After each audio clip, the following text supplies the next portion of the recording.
ఎన్నో వాయిదాల తర్వాత హరిహర వీరమల్లు సినిమా ప్రేక్షకుల ముందుకు వస్తుందని అందరూ భావించిన తరుణంలో సీజీ వర్క్స్ పూర్తి కాకపోతే సినిమాను వాయిదా వేశారు. తాజా సమాచారం ప్రకారం ఈ సినిమాను వచ్చే నెల 18వ తేదీన ప్రేక్షకుల ముందుకు తీసుకొచ్చేందుకు ప్లాన్ చేస్తున్నారు. ఈ సినిమా వచ్చే నెల రిలీజ్ అయితే ఈ నెల మొత్తం బాక్సాఫీస్ కాస్త డల్గానే ఉండే అవకాశం కనిపిస్తుంది.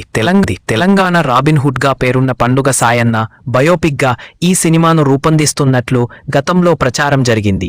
మొఘల్ కాలంలో వారిని ఎదిరించి దోచి పేదలకు పంచిపెట్టాడని ప్రచారం ఉంది. ఈ పాత్రలో పవన్ కళ్యాణ్ ఒదిగిపోయాడని అంటున్నారు. మొత్తానికి ఈ సినిమా రిలీజ్ డేట్ను అధికారికంగా ప్రకటించే వరకు నమ్మలేం. అధికారికంగా ప్రకటించిన సినిమా రిలీజ్ అయ్యే వరకు వస్తుందా లేదా అనేది చెప్పలేని పరిస్థితి.